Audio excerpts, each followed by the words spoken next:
Bom dia, pessoal. Meu nome é Júlio Pontes e eu vou apresentar sobre o Joomla Platform e as melhores práticas para desenvolvimento de extensões. Tá? Antes de tudo, queria só pedir desculpa que minha voz está um pouco ruim, fiquei um pouco doente, mas espero que vocês entendam. Qualquer coisa é só me perguntar depois. Tá, vamos lá. Quem aqui já programa? Levanta a mão, por favor. Quem aqui já desenvolveu algum componente?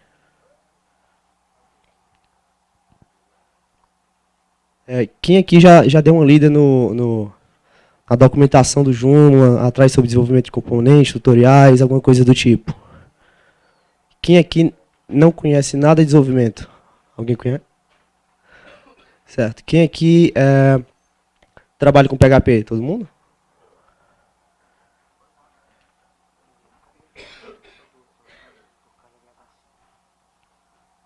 Tá. Então vamos lá. Então, quem sou eu? Sou desenvolvedor PHP desde 2005. Tá? Trabalhei nos portais do MEC, portal do INTE, Instituto Nacional de Tecnologia. Trabalhei no portal das farmácias Pague Menos. Trabalhei num componente chamado Noix ACL, para a versão 1.5 do Joomla, que ele não tinha controle de acesso. Aí teve um projeto que a gente acabou precisando muito de controle de acesso, desenvolvi, acabei liberando para a comunidade. E aí eu não esperava que esse componente crescesse tanto. Eu dei uma olhada nas estatísticas e teve mais de 400 mil downloads do componente, não esperava que crescesse tanto. Questão de suporte também, já há um bom tempo já parei de dar. Né? Mas se alguém tiver alguém conhece esse componente? Noix ACL, já ouviu falar? Valeu. Alguém já chegou a olhar o código, alguma coisa? Tá. Então, foi um projeto meio que assim, à parte, comecei a desenvolver e tal. Liberei para a comunidade e fiquei muito feliz do pessoal começar a usar, o pessoal entrar em contato, tirar dúvidas. Apesar de não ter muito suporte de equipe, que era só eu, infelizmente. E aí fica um pouco complicado dar suporte para pessoal de fora que chegou a mandar e-mail para mim, pessoal daqui do Brasil. Não dava para uma pessoa só ter que montar tutorial, criar toda a estrutura de suporte necessária para um componente quando você vai publicar, né? Você tem que pensar tudo nessa estratégia. Sou membro do JCBR, que é o Joomla Coders Brasil, junto com o FIT, para quem conhece lá no fórum do Joomla, ele é moderador. Tá? É um grupo de estudo, de desenvolvimento sobre Joomla, essas coisas. Sou colaborador da ferramenta CMS, a plataforma, já contribuí com código. E atualmente sou desenvolvedor na cloudax.net. Comentários a mais, já trabalhei com desenvolvimento de extensões utilizando serviços REST, web services e outras coisas.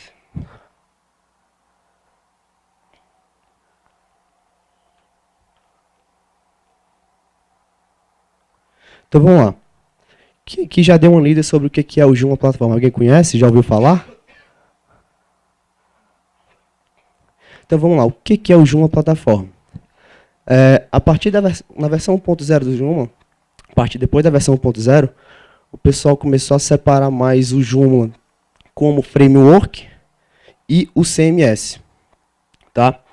Então o que aconteceu? Eles começaram a ver a possibilidade de melhorar o CMS para você desenvolver outras aplicações, não só ter o CMS base atrelado ao framework. Você poder criar coisas novas. Tá? Então, o Joomla Platform, no caso, foi pego um pouco do framework. Né? Na 1.5, o pessoal já tinha alguns comentários, com algumas dicas, o pessoal estava pensando já em começar a separar. Na versão 1.6, foi já que eles começaram a anunciar, né, a separação do framework com o CMS. Tá? Mas na versão 1.7 que já começaram a chamar de Joomla Platform. Tá? A ideia dessa separação ocorreu logo após a versão 1.0, que foi a questão do framework, né? Começou a separar mais o código. E aí, qual foi a grande motivação? Para criar outras coisas mais divertidas, coisas legais, por exemplo. Com o Joomla Plataforma, a gente pode criar aplicações linha de comando, né, que é o CLI. Você pode criar aplicações web service. No GSOC, no projeto lá do Joomla, tem alguém da comunidade trabalhando como criar web service com o Joomla Plataforma. Projeto bem interessante. Tem gente que eu já cheguei a ver alguém, acho que foi no fórum, foi por lista de e-mail, alguém querendo pegar o Joomla Plataforma e criar jogos, que é uma coisa interessante. Eu não mexo com o jogo, mas eu acho bem interessante a ideia. Data miners, que é tipo para você manipular, fazer pesquisa em dados do seu banco de dados. Não entendo muito de data, mas é uma outra possibilidade que o pessoal pode estar fazendo. Inclusive, isso aí eu vi numa palestra, acho que foi do Andrew Reid, que é um dos colaboradores principais do Joomla Plataforma. E você pode também criar aplicações web, né? Aí você pode criar a sua própria aplicação web, você pode criar, por exemplo, uma aplicação que puxe os seus dados do Twitter. Você pode usar o seu próprio framework CSS que você mais gosta, o Twitter Bootstrap, por exemplo, o jQuery Mobile. Você pode criar a sua própria aplicação web. Hoje em dia, a aplicação web no Joomla Plataforma, ela não está... Você não tem ainda, tipo, você tem poucos exemplos, a documentação tem muito pouco tutorial para você conseguir achar sobre isso. Então fica um pouco difícil, são poucas pessoas que sabem, né, como fazer. Opa.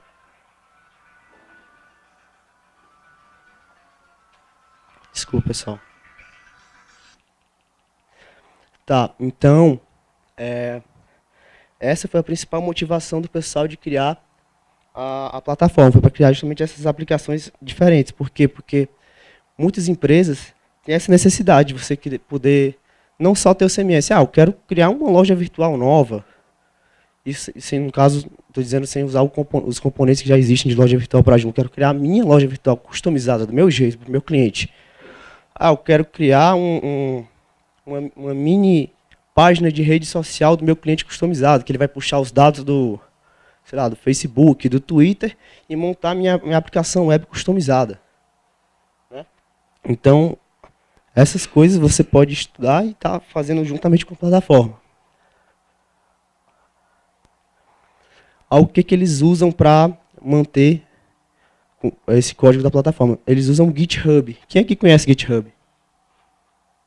Quem aqui usa? Tá, o que é o GitHub? GitHub é como se fosse, digamos assim, um termo assim, uma explicação mais simples, é um Orkut para desenvolvedores. Para você colaborar com o seu código, o pessoal poder pegar o código de outro, poder criar uma espécie de copy, poder alterar e contribuir. Então é uma forma bem simples. Eu gostei. Eu comecei a mexer há pouco tempo com o GitHub, estou estudando, não conheço ainda tanto assim, mas é uma forma bem interessante para você poder colaborar, criar seus próprios aplicativos, criar seus próprios frameworks, seus próprios projetos. Então é uma ferramenta bem interessante. Então, no GitHub, eles têm todo o controle de quem tá enviando modificações para eles. Ele tem todo um controle de qualidade disso. Tá? Tem wiki, o pessoal pode reportar erros para eles. Então, é uma ferramenta de gerenciamento muito interessante. Aqui é uma estatística, mais ou menos para vocês terem noção como foi que cresceu o Joomla Platform do código. Esse gráfico aí, eu peguei de um site chamado Oló. Quem conhece? Já ouviu falar? É um site bem interessante que você pode cadastrar repositórios GitHub, acho que SVN também. Não sei se tem algum outros tipos. E o que ele faz? Ele faz uma análise do seu código. Ele consegue dizer quais são as linguagens que você está utilizando, quantas linhas de código tem, espaços em branco, comentários, e uma série de detalhes a mais. Quem contribuiu mais, como é que está o gráfico de commit do pessoal. Então, é uma outra ferramenta bem interessante também para você pegar estatísticas do seu projeto, como é que está o andamento, quem colabora mais, enfim. É bem interessante. E aqui, você pode ter uma noção do código todo de uma plataforma. Que lá dentro vai ter uma série de coisas, como eles fazem testes unitários. Quem aqui sabe o que é teste unitário? Tá, o teste unitário, ele serve para fazer uma validação do seu código. Por exemplo, você tem um código que conecta com o banco, eu posso fazer um teste unitário para ver se realmente está conectando ou não. Então, isso é um controle de qualidade que eles têm. Justamente para que se alguém alterar alguma coisa, eles poderem ter um controle que a pessoa que alterou não quebrou aquela sua funcionalidade. Para sempre manter um padrão de qualidade de código, de execução, e saber que tudo está funcionando adequadamente. Aí aqui o que a gente tem? A gente tem... Oi? Como é que chama o quê? Ah, o site eu acho que é OH. Eu posso olhar depois.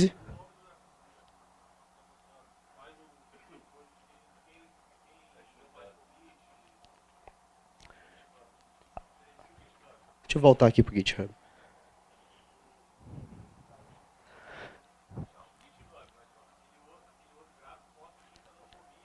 Ah, sim, sim. Quem faz essa integração é esse outro site, que é o OLO. Ele que pode se integrar a GitHub, SVN. Não sei se é algum outro tipo de versionamento de arquivos. Mas eu sei que ele trabalha com GitHub e SVN. Ele também tem uma API, tá?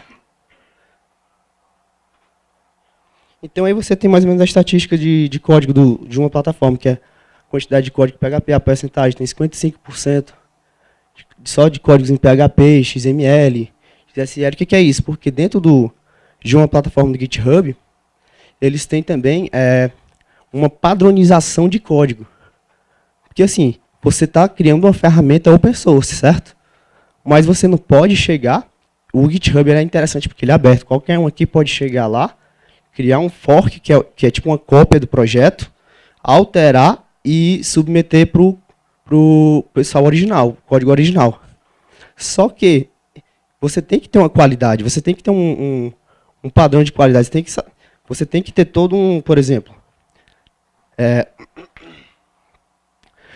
no GitHub de uma plataforma, eles têm um documento lá de padronização de código. Você tem que seguir à risca aquela padronização para poder commitar para o GitHub do Joomla. Eu fiz algumas colaborações e quando eu comitei lá para eles, a primeira coisa que o cara falou assim, Júlio, por favor, siga toda a padronização. Eu tive que alterar todo o meu código para seguir o padrão deles, porque senão eles não aceitam. Justamente isso eu acho muito bom, porque você vai manter a sua qualidade de código.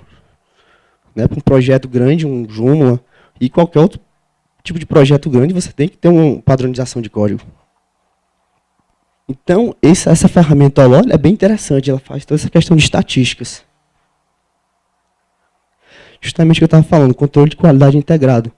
Essa questão dos testes unitários, todo o pessoal que envia código, ó, tem aqui o usuário, Reality King, Diana Prajescu, Gary Amort, todo esse pessoal que envia, contribui com o código, eles estão sendo homologados, validados justamente para esse controle de qualidade. Ó. Verifica se tem algum tipo de erro, se passar, dá um certinho, se tiver erro, ele bota aqui a quantidade de erros. Ó. Você pode ver quais são os erros. Então, esse controle de qualidade, teste unitário, é muito interessante para qualquer projeto open source que você planeje lançar para uma comunidade grande. Tá? Quais são as principais vantagens do Joomla Plataforma? Permite que desenvolvedores peguem o Joomla Plataforma e criem sua própria ferramenta, independente do CMS. Uma outra vantagem é que você pode reutilizar todo o seu conhecimento que você trabalha com o Joomla Plataforma e usar na sua própria ferramenta. O ciclo dele tem sido de 3 em 3 meses de release. Tá? É uma coisa interessante porque quem está contribuindo vai ter o seu código, caso você seguir todo o padrão, vai ter seu código anexado ao projeto mais rápido, do plataforma, não do CMS. Tá? São duas coisas distintas. O CMS, cada versão do CMS, ele segue com uma versão específica do plataforma. Por exemplo, a do 2.5, se eu não me engano, a versão do plataforma é a 11.1, se eu não me engano. A do 3.0 já vai começar com a, acho que da versão 12. Então, sei lá, a próxima versão do Joomla já vai vir com uma versão específica do plataforma. Aí esse ciclo de 3 meses, por exemplo, ontem lançou a versão beta 1 do 3.0. O pessoal anunciou ontem. Parece que no final desse mês vai estar lançando a versão estável. Tá? E aí, o que acontece? Fechou, lançaram a versão estável. Nesse ciclo de 3 meses, o pessoal vai estar contribuindo com novas coisas para a plataforma. Vai ser adicionado no plataforma, no CMS, só na próxima versão. Tá? Isso vai encorajar o pessoal... Oi, pergunta?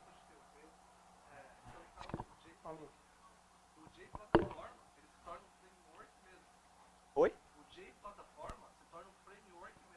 Exatamente. O JPlataform ele foi copiado do framework do Joomla, totalmente separado a parte de CMS, né, porque eles querem separar bem, diferenciar o que é CMS, o que é o nosso framework, o que é o Joomla Platform.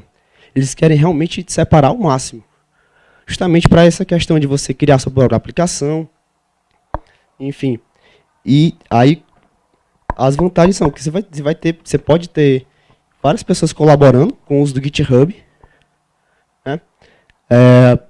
Esse ciclo de 3 meses fica mais fácil você contribuir para a plataforma e permite que os desenvolvedores utilizem ela independente do CMS. Você pode criar sua própria aplicação, como eu falei. Aqui eu selecionei só uma classe que eu achei muito interessante para trabalhar com requisições RESTful. Que hoje em dia o pessoal trabalha muito com... eu quero integrar meu site com Facebook, com Twitter, Flickr, Foursquare. Enfim, existe uma série de serviços hoje em dia que usam REST, né, como para você capturar os dados, e sim fazer uma série de coisas. Aqui eu nomeei alguns serviços, tá? REST, o Google Data API, o Flickr, Foursquare, Twitter, o HBase, que é um banco de dados baseado no Bigtable do Google. Tá? Todos eles usam a interface REST. Aqui é um exemplo de requisição GET, tá? Que para você pegar dados, ler dados de um web service. Então, você pode ver que ficou bem simples como você fazer uma requisição GET. Você instancia... Deixa eu voltar aqui.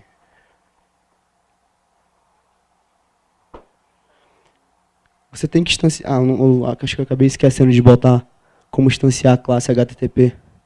Eu vou alterar depois e vocês vão ter no site do evento. Então, você instancia lá a classe HTTP, certo?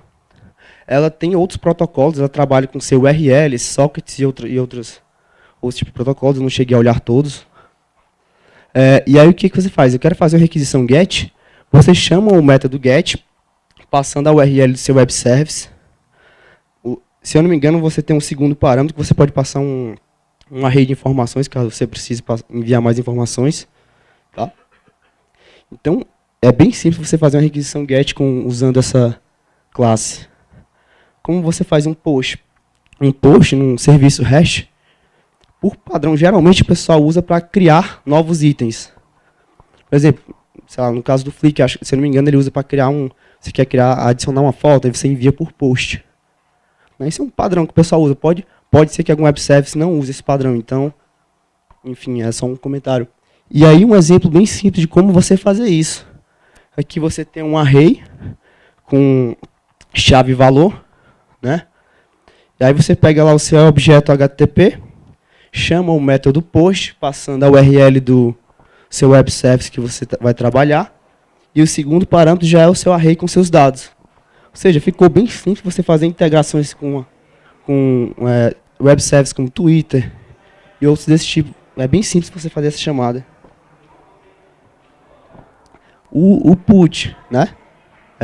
Ele trabalha para você atualizar informações em serviços RESTful. E geralmente é utilizado para atualizar. E você vai ter um método chamado put. Então você vai ter lá a sua classe HTTP, a instância. Você chama o método put, passando a URL do seu web service e os dados que vão ser atualizados como um array, né? No caso, campo, valor. Aqui, como fazer uma requisição delete. Você chama o método delete, que geralmente vai apagar, remover itens do web service. E aí você pode passar o URL, aquele 1 ali no final, no caso, seria o ID, tá? Mas aí você tem que dar uma olhar como é que funciona o web service que você vai trabalhar, que pode ser que algum funcione de forma diferente. Então é sempre bom dar uma olhada. Então eu achei essa classe muito interessante para quem...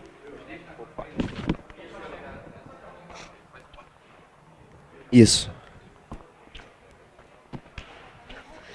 Seu URL, né?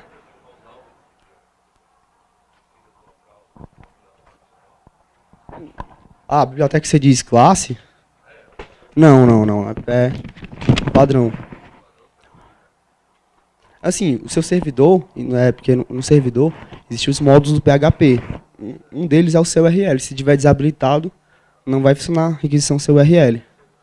Mas esse protocolo HTTP que eles fizeram dá suporte a outros tipos de comunicação, como sockets e alguns outros que eu nem cheguei a olhar. Tá? Alguém, mais alguma pergunta?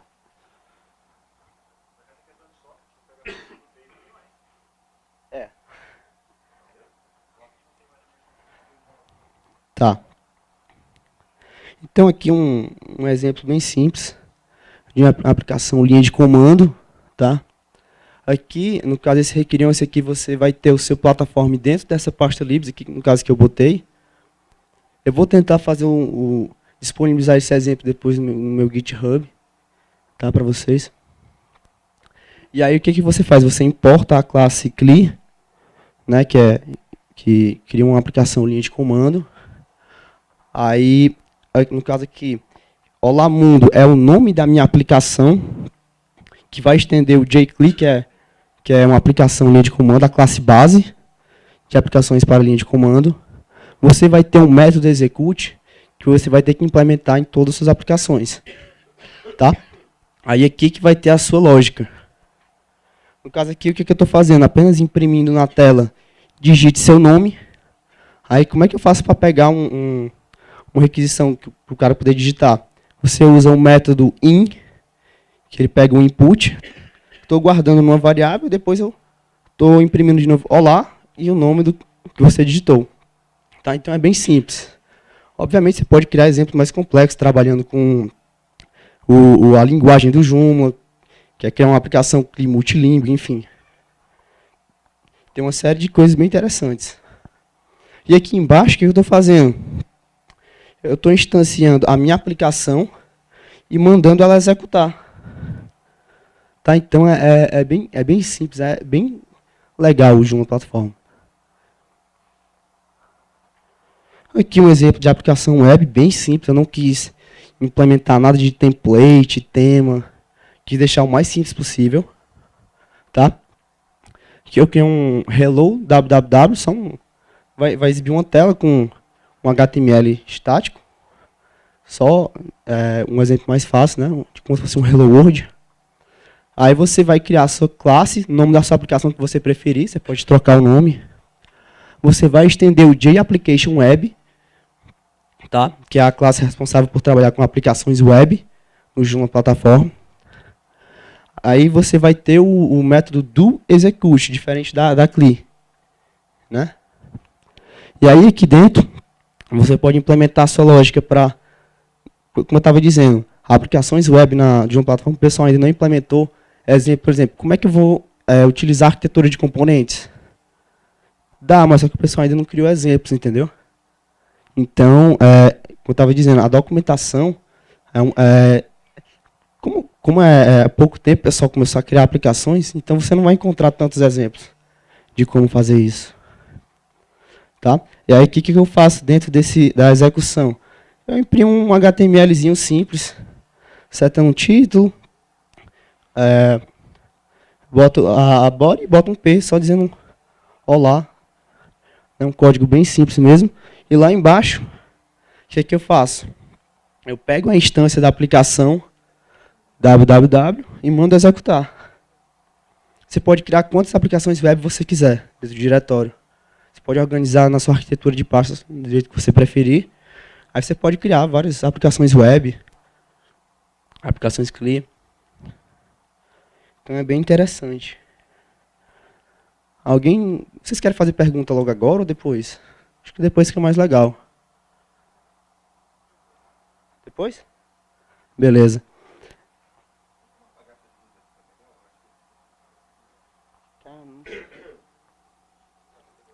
Tá, vou ver se... Acho que o pessoal vai tentar dar uma olhada ali. Tá, vou continuar aqui, tá? Então agora eu vou falar sobre algumas boas práticas de você desenvolver extensões, tá? Então vamos lá. A primeira coisa, na versão nova do Joomla já começou a suportar alguns outros bancos, tá? E alguns componentes ainda utilizam o método de fazer consulta da maneira antiga, que é o que eles constroem a consulta dentro de uma variável direto e passa direto para executar no banco. Qual o problema? Se você usar um outro banco, diferente do MySQL, que é o padrão que o pessoal usa, você vai ter problemas. Então, essa classe ela é até do Joomla Platform, tá? Que é o JDatabase Query, que é responsável por criar consultas de banco. Tá? Qual que é a vantagem dessa classe? Por que você deve usar ela? Porque ela que vai fazer a abstração da sua consulta, porque, por exemplo, um outro banco de dados, no caso um Oracle, não sei como é que é no Postgre, a forma de você fazer consulta é um pouco diferente. Então ele meio que um pouco adapta a sua SQL para aquele banco específico. Tá? Então, quem quer desenvolver extensão e quer trabalhar pensando já em multibanco, vocês podem dar uma olhada na documentação dessa classe, JDatabase Query, que vocês vão ver lá como é que vocês podem criar consultas. Tá? Aqui é um exemplo bem simples de execução. Eu estou pegando a conexão com o banco de dados, usando JFactory getDBO. Ele te retorna uma classe de conexão com o banco. Depois eu crio um objeto JDatabase Query, né, chamando o método getQuery do DBO, passando true, que é uma nova instância. Oi? Ele cria uma nova instância do objeto JDatabase Query. É como se eu desse um variável new JDatabase Query. Tá? Aí eu pego esse objeto query aqui, select, passo aqui os meus campos, que eu quero fazer um select na tabela. Aí, quem aqui já ouviu falar em Shiny Method, ou métodos encadeados? Tá, quando você vai programar, você tem duas formas. O pessoal costuma fazer da seguinte maneira. Variável, método, ponto e vírgula. Repete a variável, método, ponto e vírgula. Uma outra forma de você trabalhar, isso já vai na implementação. No caso do Database Query, você pode utilizar métodos encadeados. O que é isso? Logo após eu chamar um primeiro método, eu já posso continuar chamando o outro. Tá? Por isso que aqui, depois do método select, vocês não estão vendo um ponto e vírgula. E eu posso fazer uma quebra de linha aqui para ficar melhor de ler o código. Tá? É bem interessante. Esse chama Shiny Method. Tá? O métodos encadeados. É muito interessante isso para quando você está desenvolvendo, você vai ter uma leitura melhor do código. Tá? E acho que fica até um pouco mais entendível do que você ter uma string com a consulta. Às vezes a consulta passa a barra de rolagem, você tem que ficar andando para ler toda a consulta. Então é bem interessante. Então aqui eu estou fazendo um select, u.asterisco. Esse u é um alias que eu botei para a tabela de usuários do Joomla. Tá? Aí aqui, select u.asterisco from, aí o próximo vai ser o nome da tabela. Eu estou usando aqui db, chamando o método Kene. O que é esse Kene? É o quote name. Tá? Esse Kene é apenas um alias para esse método quote name, que ele vai botar um quote nessa string aqui, Porque no caso, se você, como eu estava dizendo, uma consulta de um banco para outro pode variar um pouco a forma de ser chamada. Então, esse quote ele vai botar um quote nessa chamada dessa tabela. E aqui, vocês veem, para quem já trabalhou com fazer consultas no Joomla, vocês não escrevem o prefixo do banco. Por quê? Porque para cada site o prefixo pode ser diferente. Então, vocês usam jogo da velha, underline, underline. E aqui é o nome da tabela, tá? Aí aqui eu concatenei com SU, justamente que é o alias da tabela.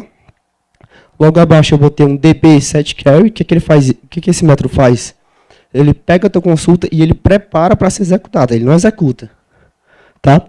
Depois, para você executar, existem vários outros métodos, mas um dos que eu mais uso é esse load object list. O que ele faz? Ele vai te retornar um array de objetos, tá? Dos resultados do banco. No caso aqui, esse código, o que ele está fazendo para mim? Ele está pegando todos os usuários da tabela de usuários do Joomla, me retornando em array. Tá? Então, uma dica para quem está desenvolvendo extensões e quer trabalhar com multibanco, para não ter problema, é usar essa classe de Database Carry.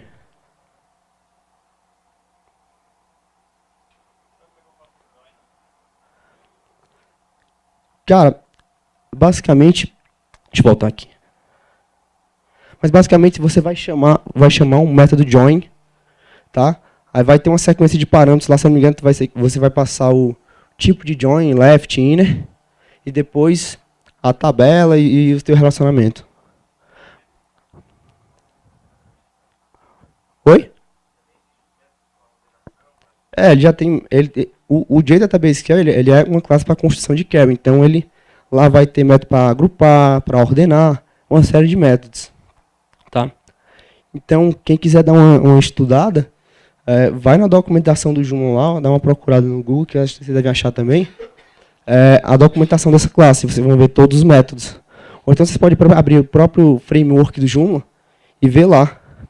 Essa classe ela se encontra dentro de libraries, Joomla, database, carry.php. Tá? Uma outra coisa é que a partir da versão 2.5, acho que passando na versão 1.7, se não me engano. Mas eu vou falar 2.5 que é mais certeza, tá? Eles começaram a trocar aquela classe que você trabalha com requisições, o JRequest, que você trabalha com dados post, get. Aquela classe não vai existir mais, tá? Então, quem ainda usa... Oi? Na 2.5, ela ainda existe. Existem as duas. Tá? Então, questão de compatibilidade. Então, quem usa ainda de request, acho que no próprio código da 2.5, do próprio Joomla até, muitos componentes ainda utilizam de request. Mas, na documentação, lá de desenvolvimento, eles avisam, na própria classe, se você for ver, acho que no método 2.5, vai ter lá no docblock da classe, @deprecated, que é dizendo que aquela classe vai ser removida. Tá? Então, como é que você vai fazer para trabalhar agora com as requisições? Você vai utilizar a classe de input. Ela não é a mesma de input para a aplicação de comando, é input para request, tá? Só para não confundir. Tem duas formas de você instanciar. Você pega a sua aplicação, né? Você instancia a sua aplicação, que é o JFactory Get Application. Vou explicar depois o que é esse factory, tá? Mais na frente. E ele chama a propriedade input. Esse input é um objeto de input, tá? Ou então você pode fazer input igual new de input, tá? Eu particularmente utilizo a segunda opção, tá? Então, como é que é a sequência para você filtrar? Como é que você faz? Você pega o objeto de input, vai chamar o método get, aí você vai dizer qual o nome da variável. Por exemplo, vamos supor que eu queira pegar o parâmetro id, tá? O cara tem lá o URL, index.php, interrogação, id igual a 1. Como é que eu faço para pegar esse id? Então, como é que eu faço utilizando o input? Você pega aqui o nome da sua instância, get, aí no caso aqui eu vou botar ID, eu posso especificar um valor padrão, tá? E aqui eu vou ter os filtros. O que são esses filtros? Para você evitar ataques de SQL injection, quem aqui sabe o que é isso? Tá. O que é SQL injection? É um meio que as pessoas usam para tentar invadir o seu site, tentar acessar o banco de dados de forma indevida. Mas como? Como é que eles fazem isso? Porque, às vezes, os desenvolvedores não filtram o parâmetro de forma adequada. Por exemplo, geralmente, ID é o inteiro. Ou seja, o cara não pode passar uma string ou uma consulta SQL. Então, uma das maneiras de você tentar evitar ao máximo isso é justamente filtrando adicionando um filtro à sua variável, que você vai ter mais segurança, tá? Aqui eu botei uma lista dos filtros disponíveis, tá? Que você pode trabalhar com. Aqui int é só um alias para inteiro. Se você não quiser escrever integer, você basta escrever int. Aí tem uma série de filtros. Por exemplo, no caso do Joomla, geralmente os componentes usam um parâmetro chamado task, né, que é a ação que vai ser executada. E, geralmente, esse parâmetro, no caso, se você for filtrar, o mais indicado é usar o filtro Word. É só uma palavra. Ou você salva, ou você deleta. Né? E aí você tem uma série de filtros. A diferença do Word para o string, se eu não me engano, a string acho que aceita ponto, acho que vírgula, e o Word é só caracteres e números. Se eu não me engano, não sei se tem underline e traço, eu estou em dúvida, mas eu acho que é só caracteres e números, tá? O Word. Aí você pode filtrar por booleano, se é verdadeiro ou falso.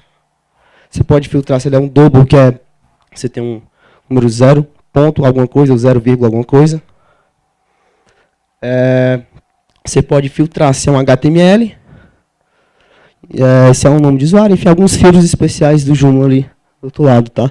Então essa é uma lista de filtros que vocês podem utilizar na classe de input.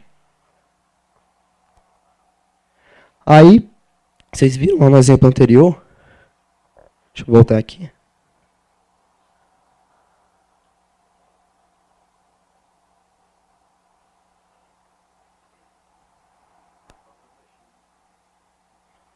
Aqui eu estou pegando somente um parâmetro. Certo? No caso, vamos supor que aqui era ID. Só que aí, vamos supor que a minha URL eu vou ter ID, nome, o option, que é o componente, task. Eu quero pegar todos esses parâmetros. Eu vou ter que escrever linha a linha, é uma forma. Mas tem uma forma mais elegante de você fazer isso. Que é o que? Você pode filtrar já uma série de argumentos de uma vez só. O que você vai fazer? Você pega a instância do JInput, tá? Você vai chamar um método chamado getArray e você vai passar um array com valor, filtro. Valor, filtro. Aí, por exemplo, você tem um URL com uma série de parâmetros. Eu vou filtrar, por exemplo, o ID, task e option. Aí, no caso aqui, eu poderia botar ID int, option word e task string, por exemplo. Então, ele vai me retornar um array já todo filtrado. Tá? Então, em vez de você ter que escrever várias linhas, você pode escrever numa só. Fica bem mais elegante, né? Para quem gosta de trabalhar com arquivo, o input também consegue pegar o file lá do seu formulário, tá? Então, o que você faz? Você pega novamente a instância do seu objeto, chama files, aí você dá um get, e aqui você bota, se eu não me engano, o ID do formulário, no caso para quem usa JForm, tá? Acho que funciona também para, se você criar um formulário em HTML, acho que funciona também. E aqui ele vai lhe retornar um array com todos os arquivos que você colocou lá no seu formulário.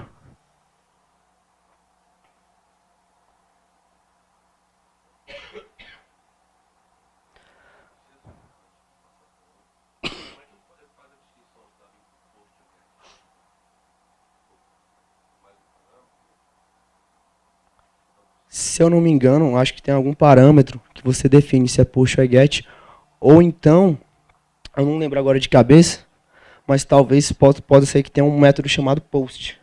Tá? É.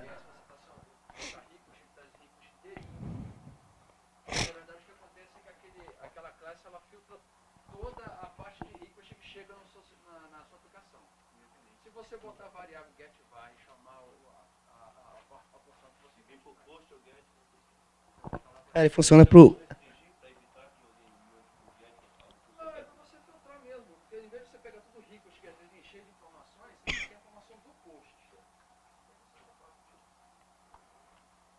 Beleza?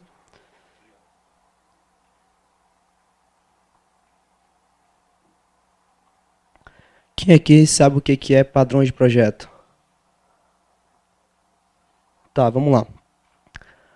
Padrão de projeto é como se fosse uma espécie de receita para solucionar um problema específico, tá?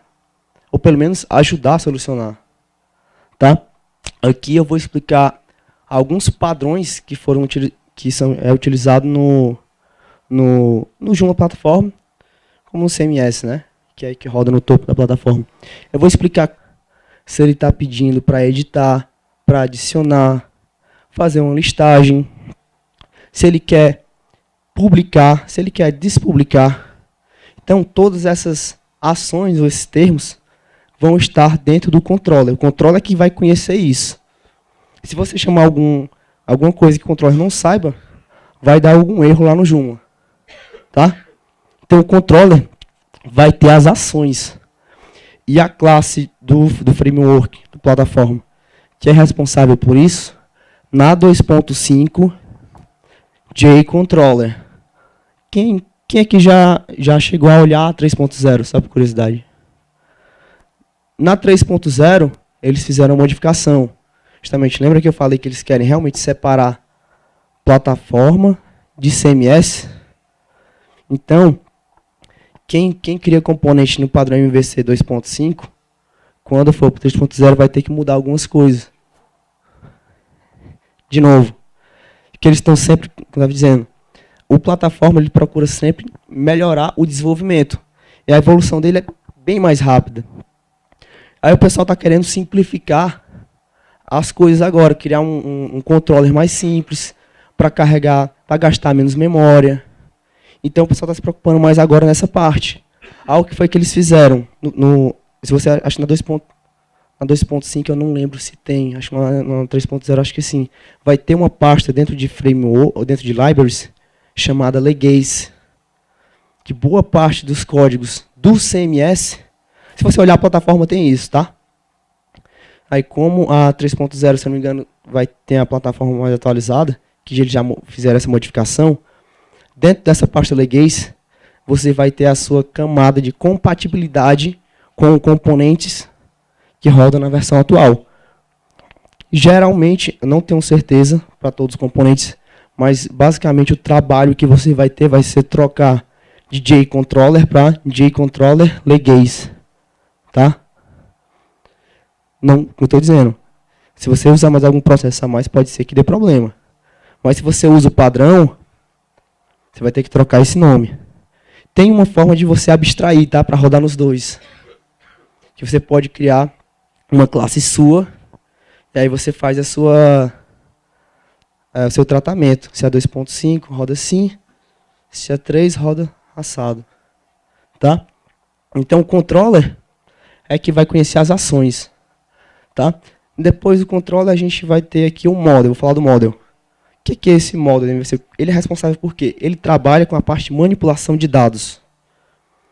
O meu model pode não trabalhar especificamente com um banco de dados. Mas eu posso, por exemplo, ter um model que ele lê uma série de arquivos e retorna esse dado. É um dado, é um dado que eu quero trabalhar. Então, o teu model geralmente vai trabalhar com dados. Seja lá ele arquivo, tu está gravando arquivo, ou está gravando no banco, o model trabalha justamente só com gravação ou leitura de dados, tá? Ou seja, o controller vai saber, é para salvar, é para ler, o model vai realmente executar naquele teu tipo de... No caso for um banco, você chamar save. Aí o model vai lá, grava no banco e pode te retornar o ok, ó, foi gravado com sucesso. Então, o model trabalha com a parte de dados. A classe responsável é JModel. Ela que é responsável quando você vai criar uma classe model MVC no Joomla. Como eu estava dizendo, 3.0, só adicionar leguês. Tá? O que é a view? A view é justamente mais feita para o usuário final, é o teu layout, teu HTML. Tá? A view no Joomla, diferente de outros frameworks PHP, eles trabalham com o conceito de templates. Tá? Então, dentro da view do MVC, você vai ter um arquivo chamado view.formato.php. Vou já explicar. Que aí vai ter uma classe lá, você vai criar.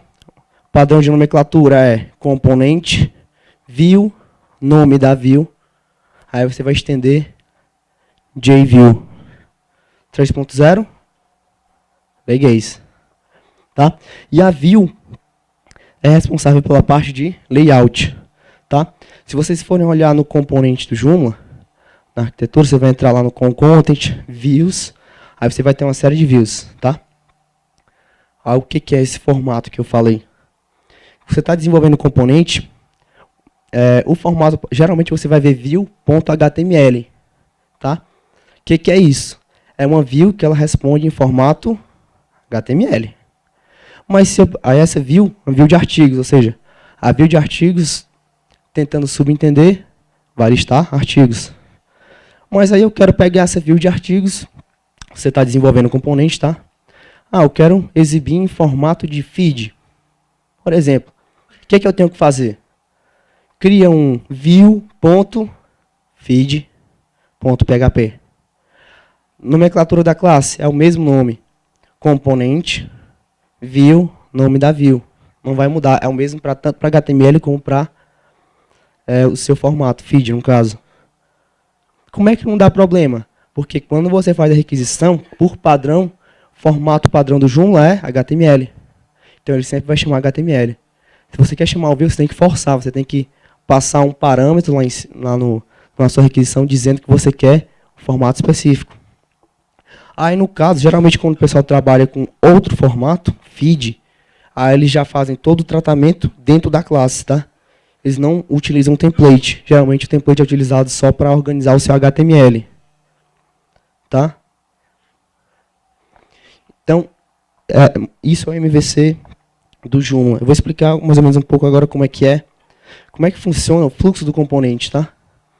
Então você está lá no, por exemplo, componente content. Aí você acabou de acessar ele. Por padrão, a ação que vai ser executada, se você não estiver acessando um artigo específico, ele vai chamar uma ação chamada display, tá?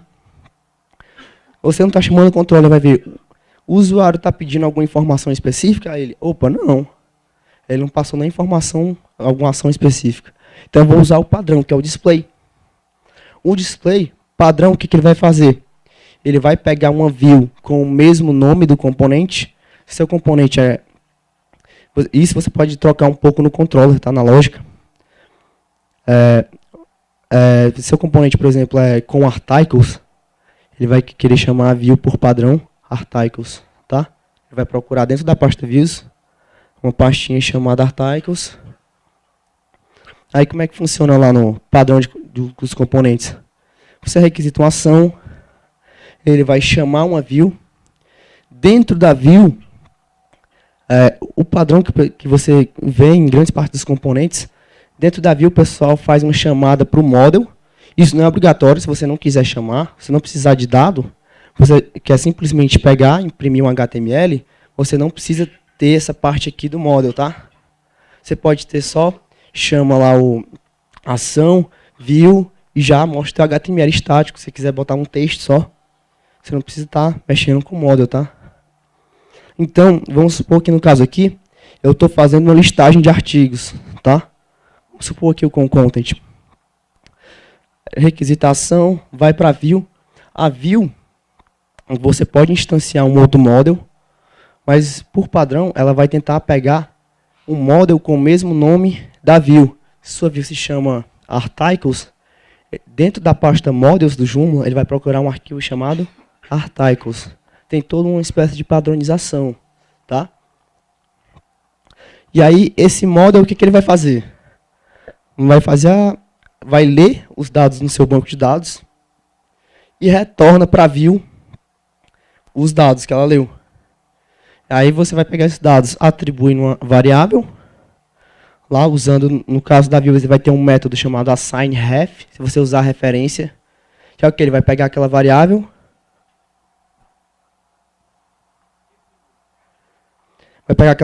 e ler, e aí pega e exibe seu layout, tá? Vou acelerar aqui mais um pouco. Aqui é um outro exemplo do MVC, que você não precisa usar view. Por exemplo, eu quero remover um conteúdo. O que ele faz? Ele chama lá remover. Outros exemplos salvar, publicar, despublicar. O que ele faz? Ele chama o controller lá, o remover. Ele vai chamar no model o método que é responsável por remover do banco. Vai remover. Aí o que ele faz? Ele redireciona você. Você não vai precisar, nesse caso, geralmente eles não exibem uma páginazinha, foi removido com sucesso. Ele redireciona para, no caso, a tela de listagem, no caso, componentes backends, com a mensagem de sucesso ou falha. Tá? Aqui, o que é o Factory? O Factory é um padrão de projeto, porque caso quando você trabalha com frameworks, você costuma ter muitas classes. E aí o que acontece? Uma pessoa, vou ter que conhecer o nome de todas as classes para poder trabalhar com elas? Não. Esse padrão Factory surge justamente para isso. Ele vai abstrair, pelo menos a criação desses objetos, tá? Então, por exemplo, se eu quero pegar um objeto de usuário do Joomla, eu vou usar jFactory getUser. Eu não sei quem é a classe que manipula isso, mas eu sei como pegar. Se eu quero mexer com banco, se é MySQL, PostgreSQL, eu não sei. Mas aí eu dou um jFactory getDBO, ele me retorna um objeto com conexão com o banco. Se eu quero pegar a minha aplicação, o que é isso? Eu estou no site ou no front-end? Ele tem uma classezinha para isso. Que tem alguns métodos específicos, você pode verificar se está no front-end, se está no back. Eu quero pegar esse objeto da aplicação. Como é que eu faço? Eu não sei qual é o nome. jFactory getApplication. Ele vai pegar para você sem você precisar conhecer. Tem vários outros exemplos do próprio jFactory, tá? Então, a ideia desse padrão é você não ter que conhecer o nome de todas as classes. Ele vai abstrair e vai ficar mais fácil o uso, tá? O padrão singleton, ele é o que é isso? No PHP, se você criar várias classes, ficar variável igual a new class, variável 2 igual a new class, você vai começar a alocar muita memória. E aí, esse padrão, o que ele faz? Ele evita de você ter mais de uma instância. Vai ser sempre aquela primeira. Onde é que é usado isso no Joomla? Na parte de banco de dados. Eu não preciso ter 10 conexões com o meu MySQL. Só preciso ter uma. Só estou trabalhando com banco. Você pode criar uma outra? Pode. Mas, por padrão, ele vai te retornar sempre a do banco atual. Aqui, já está na última parte, eu vou falar um pouco de arquitetura de componente. Tá? Aqui é um componente K2, quem conhece? Componente bem bacana. Eu vou falar aqui algumas opinião minha, tá, pessoal? Por exemplo, eu discordo um pouco do K2 ter uma pasta chamada Elements, lib, JUpgrade aqui. Por quê? Vamos supor que o pessoal do K2 queira desenvolver um outro componente e queira reusar esse código. E aí, qual que é a melhor forma disso? Você criar uma biblioteca, ou melhor, dentro do library do Joomla, você criar esse library. Porque se você criar um outro componente, você vai poder reusar. Então, pessoalmente, eu discordo um pouco do K2 de fazer isso. Porque se alguém mais quer usar o próprio framework do K2, fica até melhor. Eu não vou precisar dar um include dentro do K2 e procurar um arquivo. Fica até um pouco mais intuitivo. Então, uma dica um pouco de arquitetura é o que? Você separar a sua biblioteca, caso você tenha uma série de classes específicas. Os componentes também, dentro de mídia do Joomla, eles costumam criar uma pastazinha com alguma coisa, com o nome do seu componente, por exemplo, com content. Lá dentro vai ter arquivos JavaScript, CSS e imagens que são utilizadas, podem ser utilizadas nas duas aplicações, no site e no administrador, em comum. Coisas que são em comum você pode jogar na mídia, tá? Até, por exemplo, você vai ter um módulo, e o módulo requer um JavaScript, que também é usado pelo componente, você pode jogar nessa pasta. É uma outra boa prática de você fazer. E o componente, você vai ter lá o seu MVC, os seus helpers, que são as classes que te ajudam a desenvolver, o seu SQL, o script de instalação, um arquivo de ACL lá. Tá? Aqui, quem gosta de desafio? Só um. Eu levanto a mão, eu gosto aqui também. Eu criei eu fiz uma ideia, né? Eu bolei aqui uma coisa, que foi o seguinte: como é que ficariam componentes mais complexos? Por exemplo, uma loja virtual. Tá, pessoal, vou acelerar aqui para finalizar já, que já estamos aqui encerrando o tempo. Eu fiz aqui uma ideia de como desenvolver componentes complexos, tá? Depois eu tenho um pouco de modelo pronto aqui, mas não está 100%, eu não desenvolvi tudo com um caso real mesmo, mas eu vou procurar desenvolver depois e lançar no GitHub. Aqui são alguns links interessantes, quem quiser dar uma olhada. Vou disponibilizar, vai estar nos links lá da palestra, tá? Vocês vão ver lá. Meu contato, muito obrigado. Vai dar tempo para perguntas?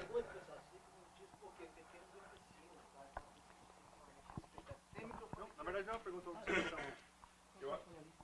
Eu acho que o K2 fez assim porque quando você abstrai muito, você aumenta o seu tempo para não ter código e tempo e dinheiro. Ah, sim. Essa questão do K2, eu tinha observado já isso há algum tempo, e eu imagino que eles tiveram essa estratégia porque tempo é dinheiro, né? Quando você começa a separar em muitas camadas, o custo para você poder manter isso aí rodando é mais alto. Então, se eles querem manter só o K2, que na verdade o K2 dá para fazer muita coisa, né? A gente usa o K2 para, não só para... A gente fez um componente de imóveis com o K2 e ficou show de bola. Melhor que o componente padrão do Joom 1.5 para imóveis, que era um lixo, né? Era isso. Mais alguma pergunta aí, pessoal? Então, agradecer o Júlio Pontes, né, a disponibilidade e a palestra.